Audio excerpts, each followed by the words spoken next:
Sam tam miałem dużego kebaba, ja miałem średni kebab, to wiesz.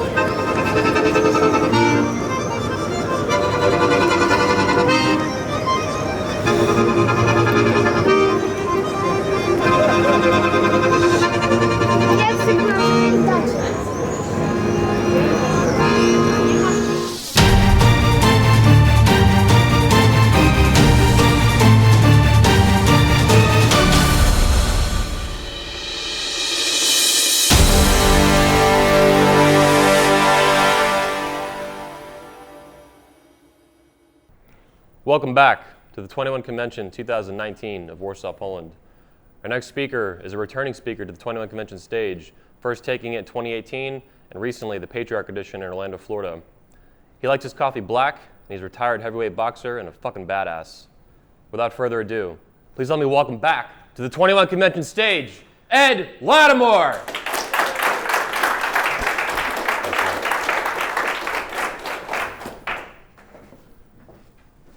All right, man. Good morning, everyone. I'm going to start this one out a little light because it's a bit of a heavy topic we're going to talk about here.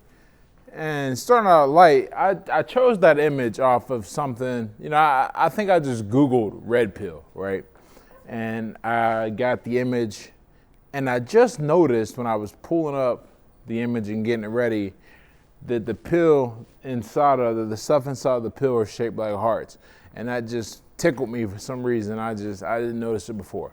So what I want to talk about today, though, is this whole idea of red pill knowledge saving lives and keeping guys alive. And the original idea came from this saying we used to have back home. And I guess to say used to have is incorrect. We still say it.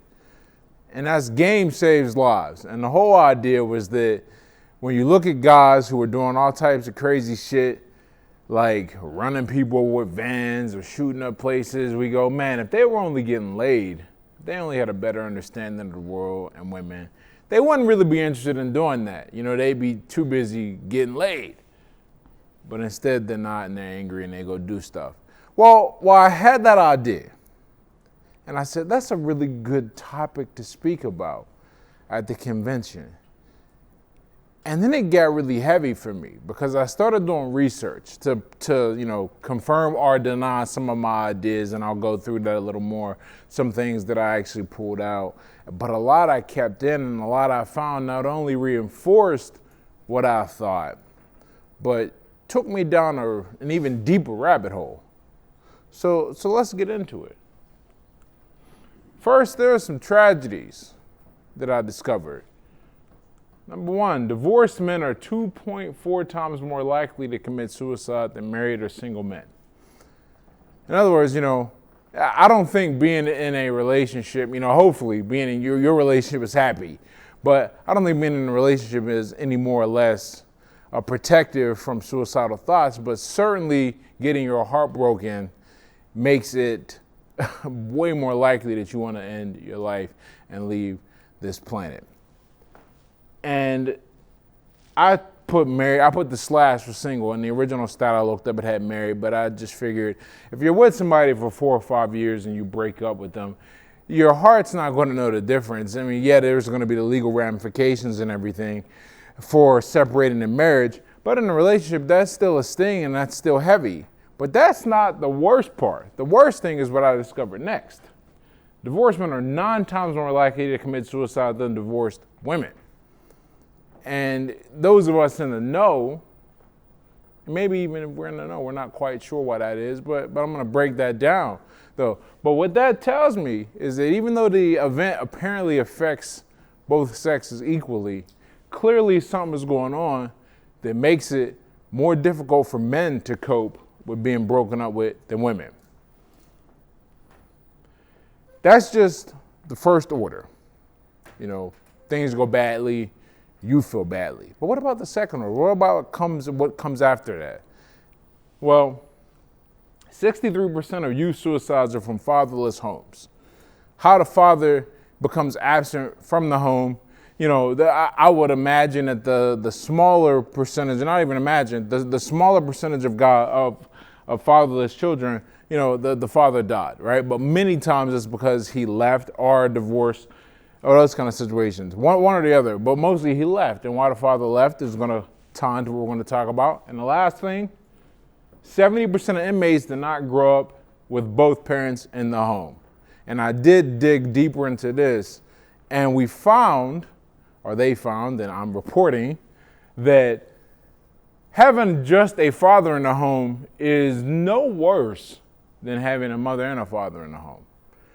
Having just a mother in the home is where we see this. They put this stat and they phrase it this way so you're not hip to what's really going on. But the issue is a lot of inmates grow up without a masculine influence in their life. And why is that?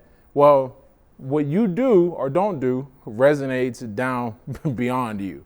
Your failure or your inability to grasp the nature of women and the nature of the red pill is going to lead you to do things like have children that you're not going to be able to stick around with, not because you don't want to be there, but because the state's going to prevent you if it fails. And it fails because you're not prepared for how to deal with these things. But we get into all this a little more. But there are some more tragedies. These are the big ones we hear about. Guys like Elliot Rodger. If you don't know Elliot Rodger, he's the guy over in Santa Cruz, California, who decided that he couldn't stand all the Chads and Stacys getting laid while he was living his miserable life. So he went and killed 6, injured 12, and killed himself. I have no choice but to exact revenge on a society that denied me sex and love. Scott Barrow, down in Virginia, I believe, walks into a yoga studio, kills 2, injures 3, and commits suicide.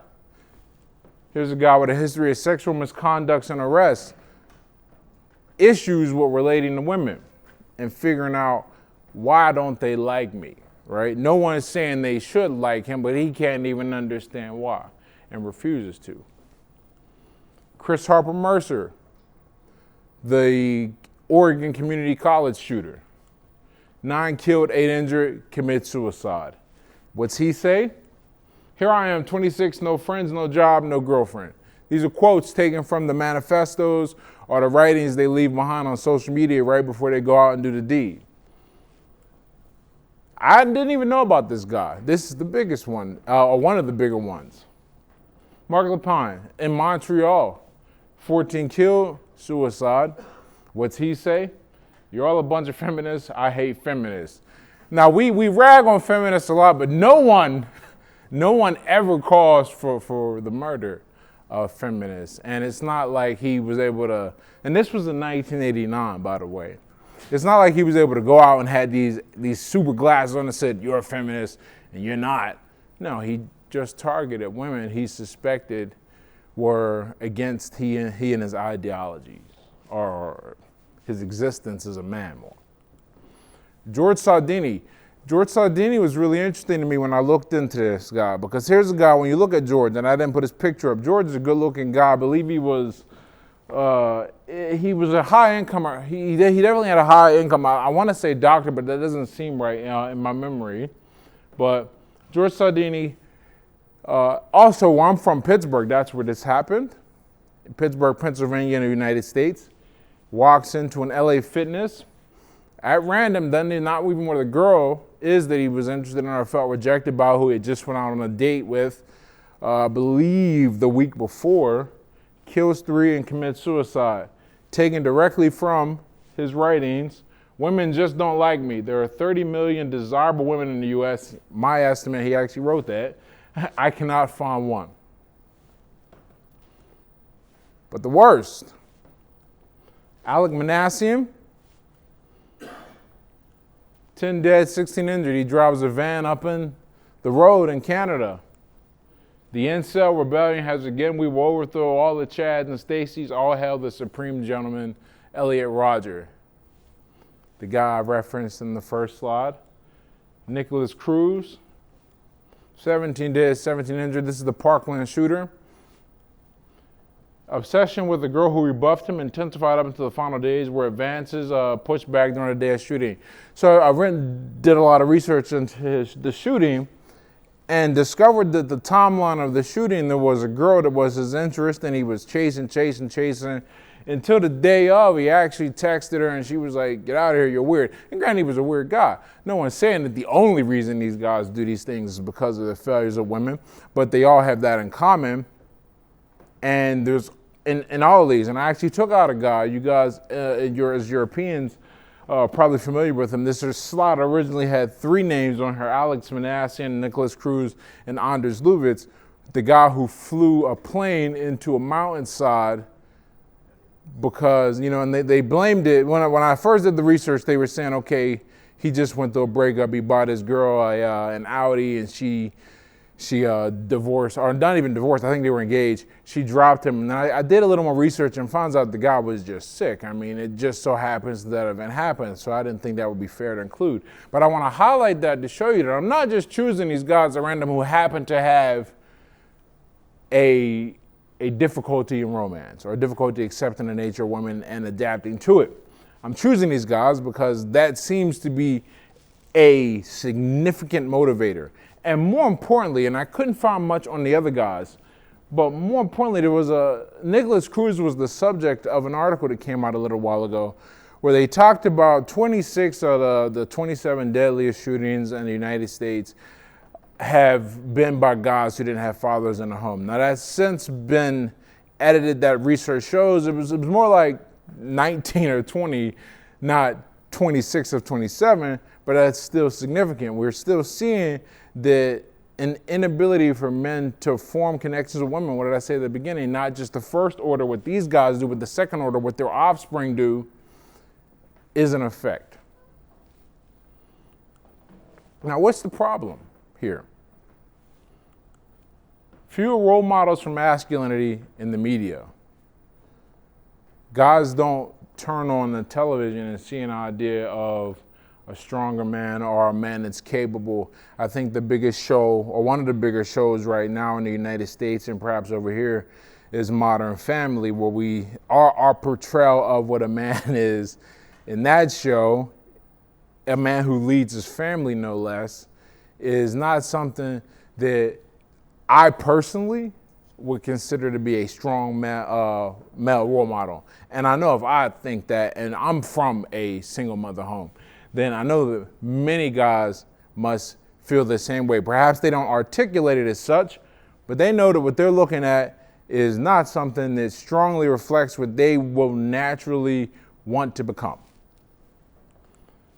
Fewer male role models for masculinity in the home, because so many of these kids are growing up without the father in the home. Now, why the father is not in the home is the state is one aspect of it, absolutely, but the other aspect of it are guys making terrible choices with women, coming from single mother homes themselves, so they never figure out how to bond and have relationships themselves, and as a result, the relationships they do have, they get together, they procreate, and then they depart, and these kids are left without anything in the house to show. Or, and this, I don't know if I would say this is worse, but it certainly approaches the same issue, is the guy who is in the home has been completely emasculated. He has no control, he has no agency. His kids don't respect him. Kind of like a meme we see at a soy boy, except a soy boy with kids. And that can't be good for society, and we can see that. Femme-centric society. A few weeks ago, my girlfriend brought up this article to me about how more children today are being diagnosed with ADHD than ever in history. And my very first thought, this is how you know you've been too woke, right? You've been in this shit for too long. My first thought was, does it break the stat down by boys and girls? It didn't. So I went and did my own research, and I found out, you'll see on the next slide what I found out in terms of the ADHD diagnosis. But we're treating young boys as defective girls, as they say. Boys are between 4 or 5 times more likely, or 4 or 5 times more represented in the ADHD diagnosis than young women than girls. So guys, clearly, either there's something completely wrong with all the boys and we're all defective, right? Or there's something wrong with how we're going about approaching would-be men as they grow and develop. Our worst are focused on and vilified, and our best are ignored and marginalized. Back in the United States, they made a really big deal. First of all, everyone is familiar with the Me Too movement, and how that got started was everyone coming forward against Harvey Weinstein and his treatment of actresses, and forget the ones that got the role for doing that. We're just focused on the ones that felt vilified all of a sudden. And they took him down, and that was good. And then that led to them going after Kevin Spacey, who turns out he was like the gay equivalent of Harvey Weinstein, and guys were being harassed. It's a crazy thing, right? In response to that, though, they look in other fields and see where this is happening or why it's not happening. And we discover that Mike Pence, he's got this rule. And his rule is that he will not have any type of dinner, meeting whatsoever with a woman by herself. There's got to be someone else there, always. It ain't just going to be a one-on-one. And he says he does that to protect his marriage and to protect his rep. He's involved in our vice president, right? And you would think that would be greeted with applause, but it was not. He was criticized for that. It's like, how are women supposed to make advances, Well, our job as men is to create these safe environments, and we attempt to do that, right? Because what has Mike Pence done? All he's done is look at human nature and go, okay, I can't change people, and I might do some off-the-wall shit. So let me just put myself in a position to where I can't do any off-the-wall shit. And not only did they kill him for that in the media, a recent survey just came out that said 60% of male managers are now afraid to have any type of one-on-one meeting with their female subordinates. And the first thought, of course, is what would you expect? This is a fucking witch hunt, man. Guys ain't trying to get strung up, right? But what was more entertaining to me is that rather than look at these guys as a model of what to do, right, is a way to kind of deal with the problem, they go, well, that's awful. How are women ever supposed to get any type of promotion or any kind of raise? You're not going to meet with them. So we take these guys who are supposed to be making strides and really responding to things the best they can, and we ignore them and we marginalize them, and we, or even worse, we criticize and go after them. And the worst are what we focus on, and when the worst people in the group, they're the ones that are magnified. Their message is the one we hear the most. They get the most attention. That's unfortunate. That's human nature, right? Here's some examples. Mothers receive primary custody 68 to 88% of the time.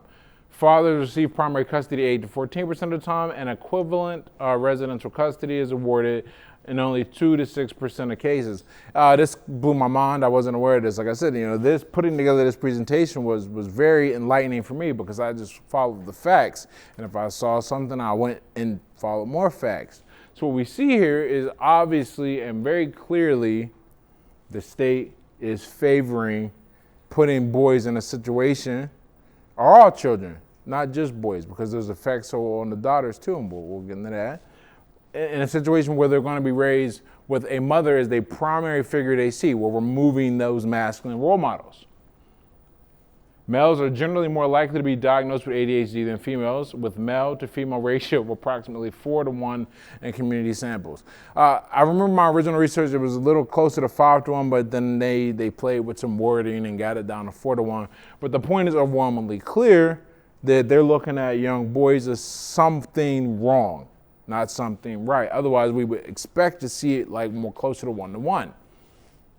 Lastly, putting together PowerPoint presentations is fun. You know why? Because you got to find pictures that fit, right? The picture I wanted to use for that, she didn't look so happy. It was that picture from the Houston floods, and that soldier is carrying the girl. He's not even a soldier. He looks like an ex-soldier. He's just that jacked and masculine, carrying that woman and her baby. I wanted to use that, and it was flooding, but it didn't fit, right? And I found a few aspects and it didn't work. But this one is here, and it makes the point that I'm trying to make, which is toxic masculinity has no female counterpart and is grouped with masculinity in general. If you doubt this, go ahead and mention something about masculinity on social media and see how you are vilified and how it quickly turns into toxic masculinity. That adjective is just going to sneak up. There's not only are you not allowed to separate the two, but try and bring up a conversation about toxic femininity and see what happens. You will find that shit apparently is like Santa Claus and the leprechaun had a baby, and he was the twin of the Easter Bunny. Like, it doesn't exist. But toxic masculinity is real and alive. So we got these examples. What's the solution? I don't want to just bring you down. The solution is for you to understand red pill. And then we're all here because we've taken it, or we want to take it, and we're in various stages of taking it. And before I go any further, I just want to preface what I believe and think about red pill stuff in general, along with what I wrote formally. So, red pill is just an understanding of the true nature of intersexual dynamics. That's it, right? What you do with that information is up to you. I don't care if you go MGTOW, if you decide to enjoy the decline, or have a traditional family and raised to fight it, but you do these things from a position of understanding the true nature. You're not buying in to what society tells you women should be like and what men should be like. You understand that there is a very real nature. One of my favorite quotes is from Patrice O'Neal when he's talking about men and women working together. And Patrice, man, I don't know how Patrice would be received today if he was still alive.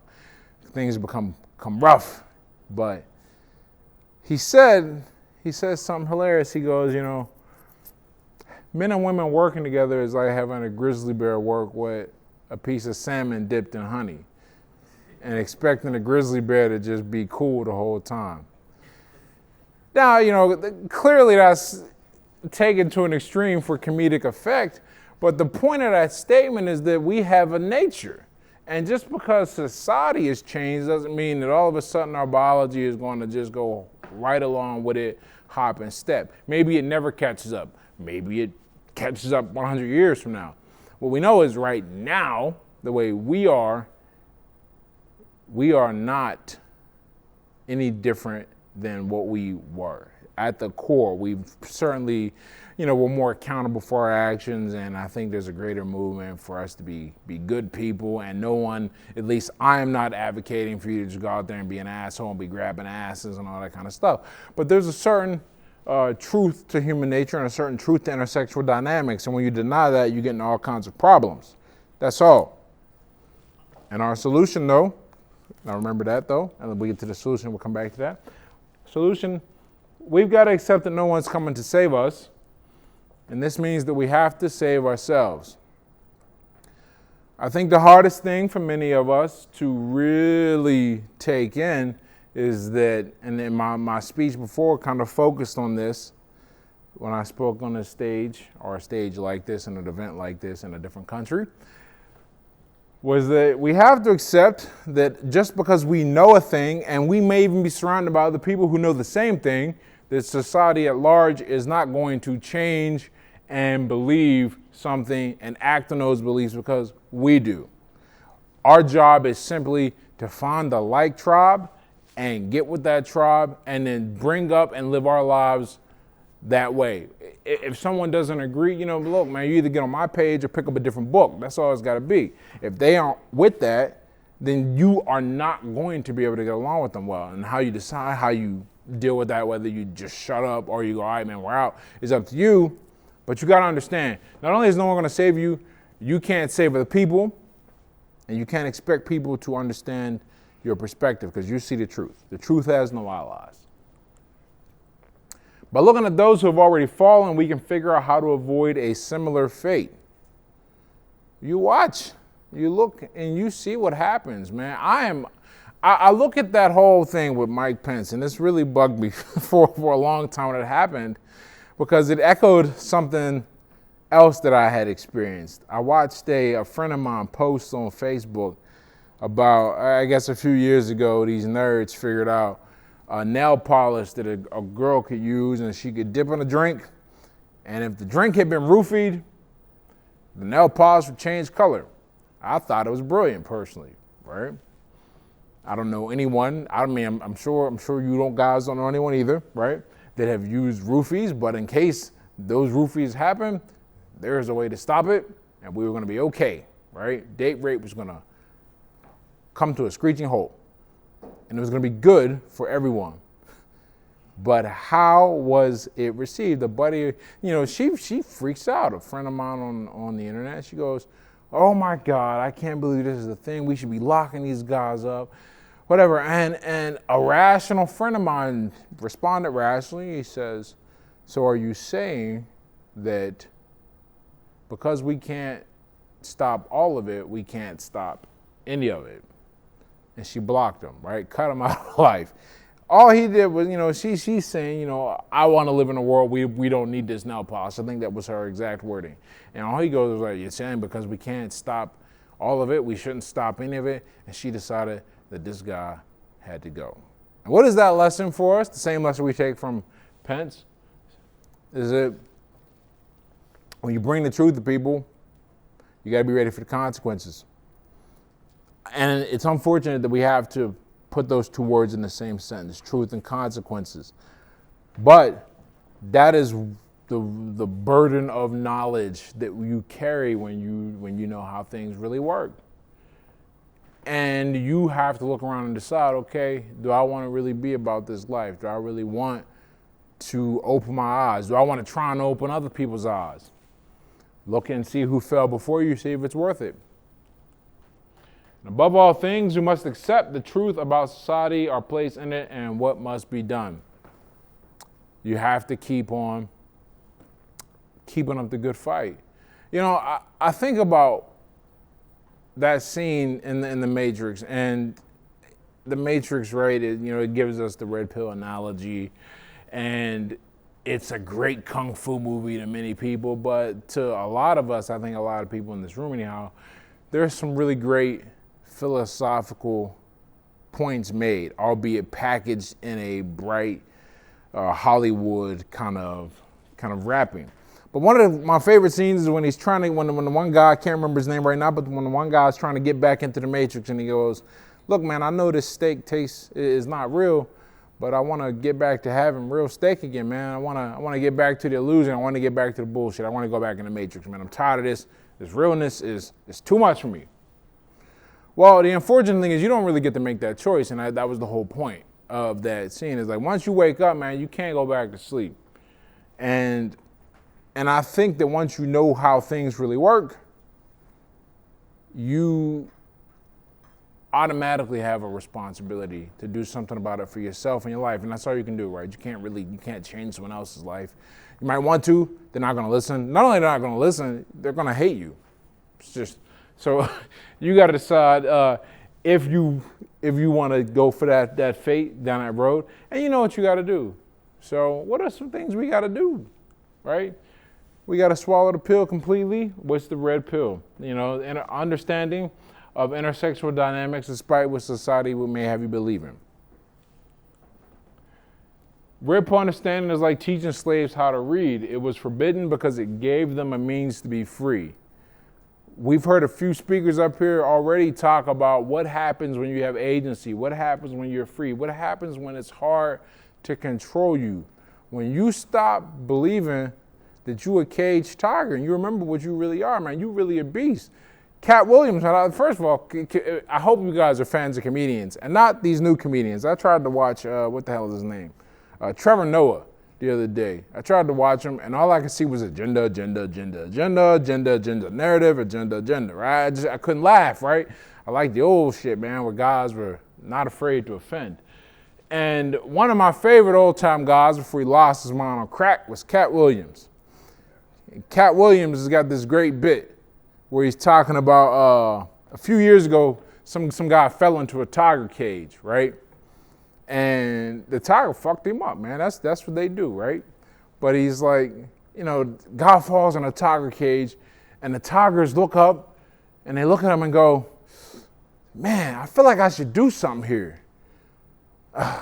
I'm not sure. I'm getting hungry. I want to go bite him. Is this what tigers are supposed to do? I mean, I know I'm a tiger, but I don't really feel like a tiger, right? That's what happens when you start understanding what's going on. You're gonna look around and you're gonna feel like okay. They tell me I'm fucked up because I like 20-year-old girls, and I'm 35. That doesn't seem right. But you know what? I'm gonna try and go along with that. No, I can't do that, right? Or when you go the other way, and I go, I don't like fat women, right? Big and beautiful is ridiculous to me. And they try and convince you that no, beauty is a social construct. What is wrong with you? I can tell you, you only like slim women because society told you to. And you go, man, that doesn't seem quite right. But you know what? I don't know any better, so fuck it. Well, this is what happens when you take the red pill. You know better. You know better, and more importantly, you surround yourself with people who are not going to vilify you for being who you are. And that's really important because as we saw in that slide about ADHD, we're treating men, young men, boys, we're treating boys before they become men as something else. We're trying to turn them into girls. We're trying to make them less than what they are. And that's just one symbol or one part of a bigger problem, which is us not being aware of just what we are, So I titled this speech, Red Pill Saves Lives, because our confusion causes desperation. Our desperation leads to tragedies of both commission and omission. And what do I mean by that? We do things and we let things happen. We commit atrocities and we allow them to happen. Or we commit offenses and we let trespasses happen against us because we don't know any better. Not only do we think that it's better to be soft and sensitive and always talk about our feelings and emote. We also ignore the red flags because we're told that bull ring in her nose is just her being expressive. That doesn't mean anything, right?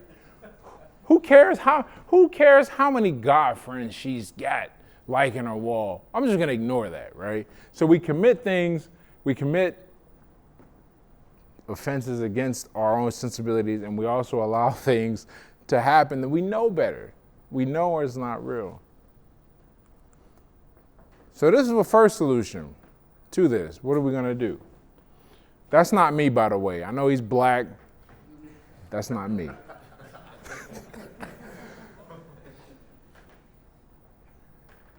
If you build it, they will come. I almost spelled that with C-U-M. That's just where I was at. And then I was like, you know what, this is going to end up on YouTube one day and I want the channel to be good. So let me, but C-O-M-E is how I ended up spelling it. Anyhow, the first thing you got to do, if you're going to take this and use it to save your life or save someone's life in the future, is you got to remember it all starts with you. You got to understand what women actually find attractive and make yourself that guy. If any of you guys get a chance to, check out Elliot Rodgers' manifesto. Or at least not the whole thing. That's a long, I didn't even read the damn thing. But I did watch the video he put on YouTube. It took a little while to find it because they trying to erase that shit for good reason. But one of the things that stood out to me about this guy, I'm not a bad looking guy at all, right? He actually shoots the video in a BMW, man. So he's paid. Not bad looking. Got a little money. But he can't figure out why no one likes him. He doesn't understand what makes him attractive. He has bought into this idea that, I mean, he himself doesn't think he's that good looking. I mean, no homo, he's not a bad looking guy. He's not a model, but he's not gonna be repulsing people. You don't need a bag over his head. He's all right? But he's bought into this idea that because he's always giving compliments and he's got this car and he's got these connections, the women should be throwing themselves at him. That's not how it works. Everyone, we know that shit kinda helps, right? Kinda. I mean, anybody who's ever been poor knows you don't need money to do anything. But when you understand what really makes you attractive, then you can build yourself into an attractive man. Otherwise, you might end up in a position where you attract a woman. Imagine if he does get a girl with that BMW, right? And she's gold digger-ish. I mean, it's only BMW. I don't say that cockily, but it's cars that cost more money. Point is, imagine if that works. And then he has a kid with her, but eventually, he can't keep with the payments, X, Y, Z, whatever happens, and they divorce. Now we've got a kid in a home because 68 to 88% of the time, that kid's gonna be given to the mother. So now he's got a fatherless home. And we already seen statistically what's most likely to happen to a guy. Well, not the other way around, but when we look at the inmates, 70% of them don't have fathers in the home. 63% of those kids who commit suicide don't have fathers in the home. So one way or the other, because he doesn't have an understanding of women, he's either going to ruin his life or the life of people down the road that he produces. It just turns out that he ruined his life and a few people at that moment. Make sure your money is right. You should never be in a position of financial desperation. I know I just said that thing about the BMW not being, worth much as a tool for attracting women or to attract with just that would be foolish. And that is still foolish. With that said, part of financial responsibility or making money forces you to interact with the world in a certain way. It forces you to become about something more than women. I mean, because with the exception of my man Steve in the Gigolo game and other guys like him, most of us are not going to make money from chasing women. That's not how it works. We're going to lose a lot of money doing it. We're going to lose a lot of time doing it, which means we're not going to make a lot of money. But we're going to put so much of our energy into that we don't become anything worth standing on our own. We're not going to become a guy that's attractive. And any girl we do get is only going to be around for a short while. And look, guys are a little more resilient than women, but I think one of the reasons why we have that suicide stat show up, where guys are 9 times more likely than a divorced woman to commit suicide, is we're not, the reality is we're not emotionally resilient, not the way they are. They have networks. They're naturally more communicative. We're not that way. A guy's much more likely to go sit in the room with a bottle of Jack and some porn than he is to call his boys up and go, or than a woman is to call her girls and go, okay, I got to talk about this. We got issues, right? So she feels better. So you got to be aware of that. And you got to put yourself in a position. I'm going to talk about that a little more, but putting yourself in a place where your money is right means you would likely put the rest of your life right as well. Have a mission that forces you to develop in the physical world. I had an argument with a kid. And it's weird, man, because I'm calling people who are 22 kids. I'm not that old. I'm just, I think old enough to do that, right? I've earned that. Been on this planet long enough and I'm not dead.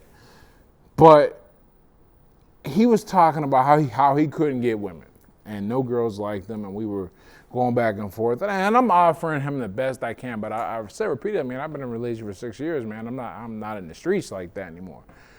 But one of the things that kept coming up though was hobbies. I wanted him to join the UFC gym and take a fight. I wasn't saying he was going to win the fight. I thought he actually was probably going to get his ass kicked pretty bad. But I thought he should train to do it, because the training of itself is going to force him to be a certain way and develop certain habits and get out there and not be afraid and not be a weirdo who's just chasing girls. Like, really become about life, because what he was doing at that point in time was just smoking weed and playing video games. And that's the point of this conversation. When I brought this up to him, that he should achieve excellency in something or make progress in something, his response to me was, I put a lot of energy into these video games. I'm trying to become a competitive gamer. And I'm, look, anybody who's interacted with me online knows, if I'm wrong, I'll tell somebody I'm wrong, right? I have no issue going, you know what? You made a good effing point. My bad. And I almost conceded to that. And I said, why does this bug me? Why is the progress that he makes in a video game not equivalent to progress you make, learning an instrument or learning a new language or becoming a fighter or something? And it hit me. And it hit me after the last 21 con where I was talking to Tanner Guzzi about something. He says, we got this confusion between value and efficiency.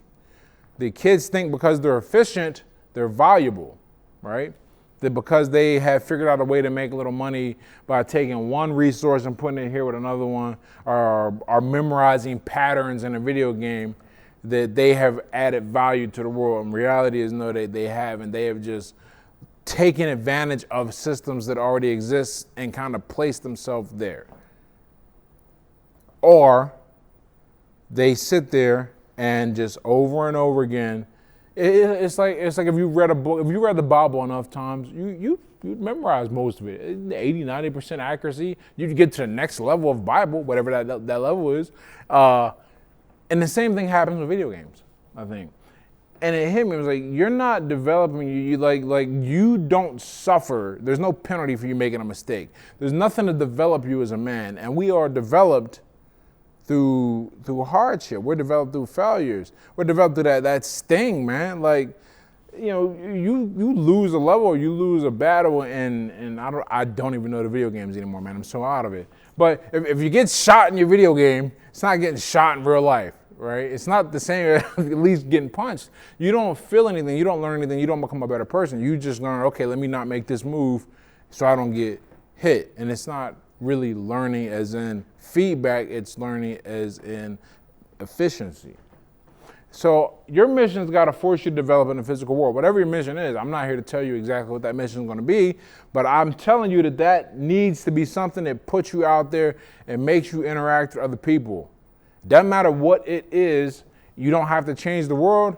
You don't have to make a lot of money, but you need to be interacting with humans. There needs to be a real feedback mechanism that forces you to encounter things that gives you things like anxiety. Right? I can't imagine. Look, I'm not saying anxiety never existed. I'm just saying that it was probably a lot less of it when there was a lot less internet, when there was a lot less social media, because people didn't have time to, let it affect them. They had to get out there and face it no matter what. You got to have a way to screen the women that come into your life. I remember, I think this was Chateau Hartiste who said this back in the day, AKA Royce, for those of you who are from the old school of this shit.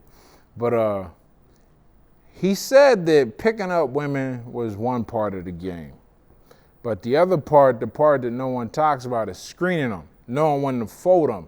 Getting good cards is one thing, knowing when to let them go, right? You can be holding queens, but if you feel like you're beat by a motherfucker that's got 2, 3, 4, 5, you gotta put them down, man. And a lot of guys can't do that. That screen, that discipline. But you gotta have a way to do that. Otherwise, you get in a situation where you procreate with a woman where it's almost certain that you're not gonna stay with her, where she's almost certainly going to break your heart in such a tragic way that you consider taking buckshot mouthwash.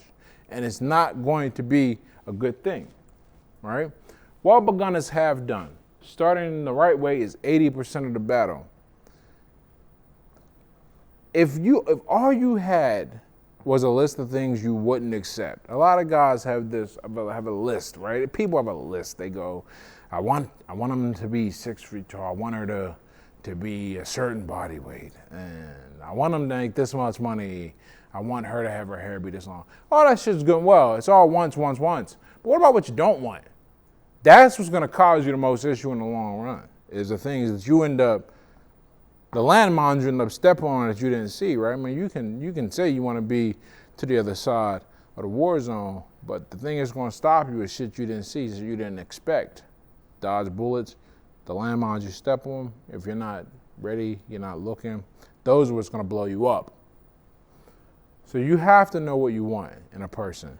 And you have to, more importantly, know what you don't want and how to look for it. Because all signs mean something. Your job is just to figure out what you want, what you can tolerate, and select accordingly. I just use myself as an example. One of my favorite sayings about women, how true this is, there's some truism in it, right?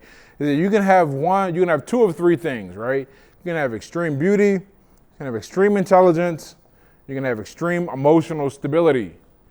Pick two. You're not getting all three. Society is not designed in such way to develop most women that way, right? So you got to pick two. I decided a very long time ago, long enough at this point, right?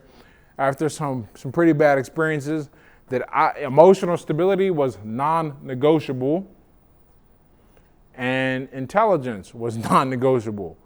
I said, look, if it comes down to it, if between a 5 or a stable 5, right, and a crazy 8, right, I kind of know where I'm going to lean.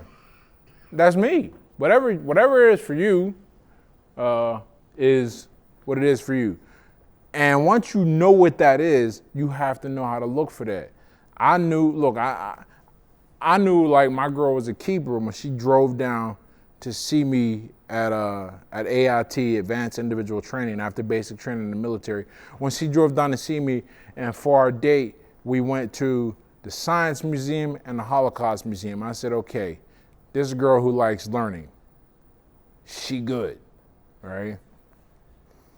And I kind of knew we were on the same page after our first real fight. And she ain't lose her mind. She ain't slam shit around me. She still did a girl thing, I ain't talking to you, which is like a punishment, right? But I wasn't all kinds of bullshit, right? I wasn't suddenly a bunch of names. There wasn't suddenly a bunch of people. She didn't. I used to date a girl. We arguing. She'd go get in her phone and she was texting guys, complaining. I'm like, it's crazy, right? But you got to figure out what you can handle. For some dudes, it's going to be, look, man, I don't care how crazy she is. That ass got to be right. I ain't saying it's my thing.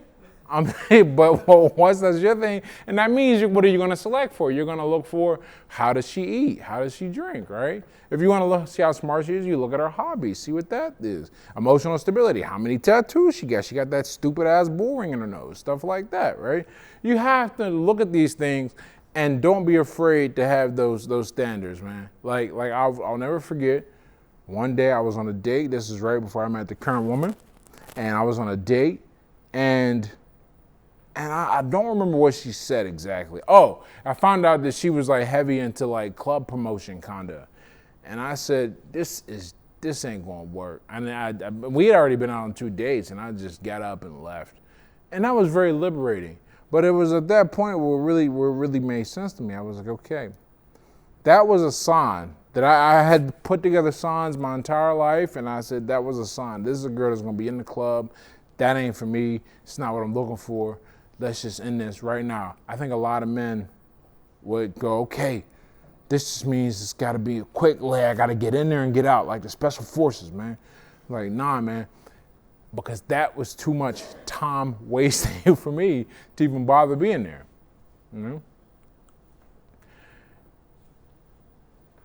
You got to lead yourself. Everything is an extent. I work for myself, but I read a lot of stuff on leadership, because I really believe that leadership is the most important thing. And more importantly, leadership is about directing yourself and your energies and your desires and going, you know what? I don't care what you want. We all have to focus on this goal. And all of those yous are different desires, different objectives. Look, man, I'm like any other guy. I just want to, I love vanilla ice cream. I love it. Especially with the waffle cone and the sprinkles. It's the best. I can't eat that shit every day though. It's just not gonna happen. I'll end up out of shape. I love sitting around. I love some Netflix, man. I'm not gonna lie. I rag on Netflix on the internet, but that's because I know how powerful it is. Because I just want to sit around and watch series. But I know I can't do that because, one, I'm going to be setting a bad example for my girl. Two, more importantly, I'm not going to eat. I'm not going to make any money. So I have to lead myself, and I have to know what's wrong. Or rather, what's wrong with me, where my deficiencies are. And then once I successfully navigate my deficiencies, then I can be like, look, here, woman, get in the gym, because I'm in the gym.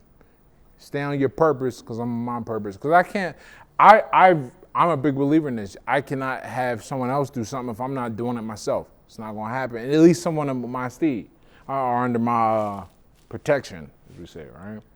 And never be afraid to walk, period. I do this about every 2 months. It's up to 6 now. It used to be like every 2 months. But I go, okay, I go, girlfriend, hoes, all right? And I put them on a scale. And the girlfriend it's been like this for the past 7 years, right? And it better stay like this. But look, I got no problem with it shifting this way, because I'm never afraid to walk. When you're never afraid to walk, you always are going to look at things the right way. There's nothing wrong with being in love, man. Don't listen to that bullshit that is like bait or something. Let yourself fall in love. Let yourself feel good, man. Lose yourself in a woman. But don't ever lose your self-respect. Don't ever lose your dignity because you want to hold on to a good feeling, because you don't want to have things be uncomfortable. Never be afraid to walk. When you always know that you can get the hell out, it keeps everyone honest. It keeps you honest. It keeps her honest. People keep harassing me. Man, when you going to put a ring on it? It's been 7 years. I'm like, man, after like 10, I think she earned a marriage at that point. Right? And they look at me like, what is wrong with you? I'm like, well, things are going well so far. Things are going well so far because I've put myself in a position where I know that I can leave when I want to. And that means she's got to stay on point. But that also means she can leave when she wants to. So I got to stay on point. So everyone stays on point this way. And you got to build a heartbreak-proof life if things don't go well. All men need a way to cope with heartache. I don't care who you are. I don't care how tough you are. And preferably not alcohol. I'm 6 years in, 5.5 years in and being sober. Please don't clap. People clap every time I say that. Thank you for not clapping. 5.5 years in on sobriety. One of the things that took me to that point where I was like, I got an issue, is because my way to deal with everything, rejection in particular, was to just drown it in a bottle, right? But my way to celebrate too, my dates, on a bottle. It was just too much alcohol. The point of me bringing this up is that whatever your way is to cope, please don't let it, please not something destructive. I think this also contributes, what I was saying earlier in the speech, to why men are so much more likely to commit suicide than women. We don't have ways to cope. And guys are far more likely to become that dude. You know, we all got that guy, he got a new girl and he disappears. He cuts off his support system. And you don't want to cut that support system off. Build a heartbreak-proof life. This starts by making sure that your relationship is never your number one priority.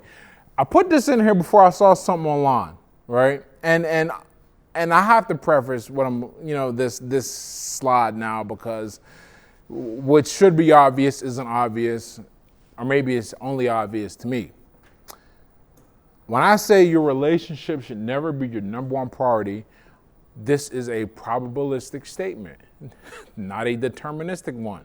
What I mean is that there are exceptions to that. For example, if you've been with somebody for 8 years and all of a sudden she's sick as hell, yeah, you probably should make sure she's all right. She can get you 8 years and you got some, kids together or whatever. Yeah, then it's important. Then it's number one. Then everything else should stop, because this is a person that's put their loyalty down and showing you they're down for the cause. So now it's right to do the same.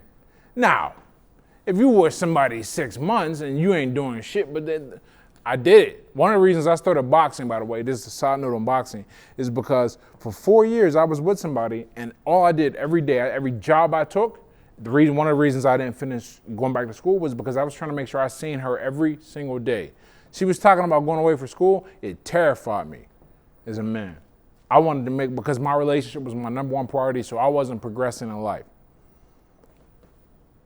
And it was only 2 years in. And I do say only. I do believe that, right? You got to put earn some real time. But it's only 2 years in. The idea, though, make sure your relationship is never your number one priority, so that way you have other things to fall on if it fails. So you don't think it's a good idea to grab a gun or grab a bottle. There's nothing wrong with being a little bitch if it's cathartic, man. There ain't nothing wrong with crying. I ain't telling you to cry all the time. I ain't saying you should cry at most things. And I'm not telling you to cry in public. But if you gotta cry, man, excuse yourself. Put yourself someplace where you gotta let the tears flow. Because look, man, that energy is gonna come out somehow, some way. And it's better that you have control over it than to have it overwhelm you one day, man.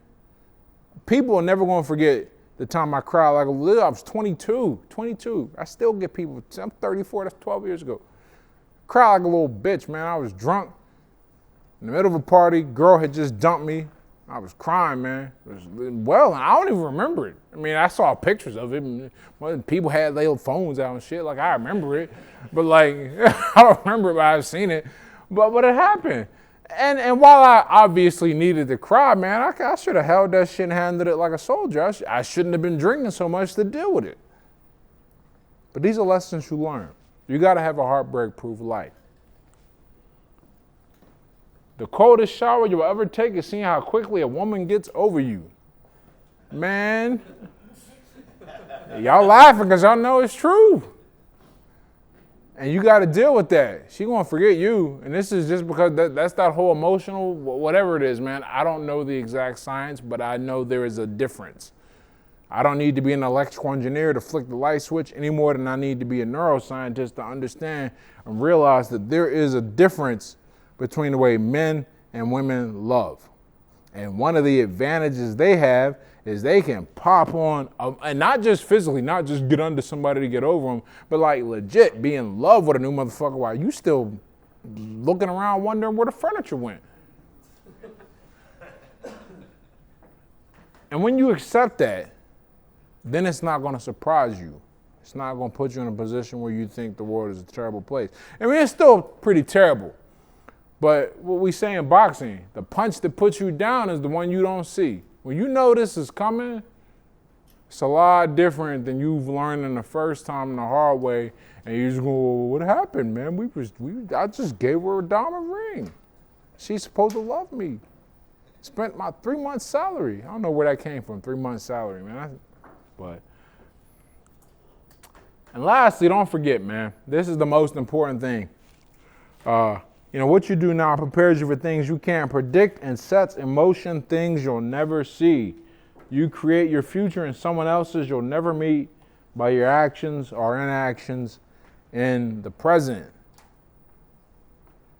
That's why I brought up the stats about the children, because I believe a lot of that is preventable, but only if a guy takes responsibility for himself, swallows a few hard, bitter tasting red pills and go, I got to do this the right way. Otherwise, what's going to happen? My children are going to suffer. I'm going to suffer. People who depend on me who are not even my children are going to suffer. All because I had a notion of how things should go and they didn't go that way. All because I thought that I could be me and that was enough. And I have to do anything else. And it didn't go that way. So once you know the truth will set you free, but only if you do something with it. That's it for me.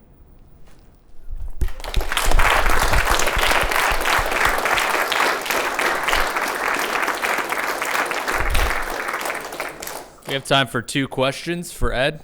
2, 3. Hey, questions. Those are always nice. Hey, Ed, yeah, I agree with almost everything that you said. It was fantastic. Just a question. Back to the slide where you said that don't be afraid of love, but at the same time, don't be afraid to have the mindset to be able to walk away, right? So that sort of reminds me of the movie Heat, when Robert De Niro said, don't get attached to anything that you can't walk away in 30 seconds. Right. I mean, that sounds very, it sounds like very good advice, but is it actually practical and feasible? Is it practical? Okay, so it is great advice, and I love that scene in Heat, by the way. As far as how to execute it and implement it, the practicality only becomes an issue when you have like children or something, right? Where you have people who depend on you, who didn't ask to be here, you brought them here, so now they're kind of your responsibility, right?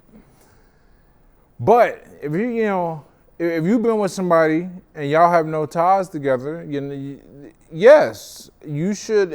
I'm not saying it is easy, but all the important, difficult things in life that are going to give you the greatest return on investment, they are not easy. Yeah, you got to go, okay. You got to compartmentalize almost. You go, okay, I'm in love, and I love the hell out of this human, but they've crossed the line, and now they got to go. Think of it this way. I don't care how much you love your woman. You come home and, some mandingo raw dogging on the bed, what are you going to do? You're going to be like, I love her. Shit, let me just put her face in it and she'll learn from it like a dog or something. Like, no, you got to leave, man. And it's the same thing. Now, what I hope is that you have standards to the point where it doesn't get to that point, right? Where you're willing to walk before that, and you got to know what that is going to be for you. I can't tell you what your standards are going to be. I know some hardcore G's, they're like, look, man, she can't even have social media. Let me catch her with Instagram. I'm a straight killer.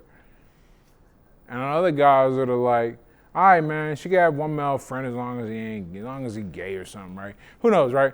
Point is, whatever your standard is, whatever your standard is. But if you don't have a way, if you're not willing to go, okay, this is gonna hurt, but I gotta rip this Band-Aid off. Yeah, you're gonna get an infection, man. That's how it goes. Time for one more question. Any more? All right, let's give it up for Ed Latimore.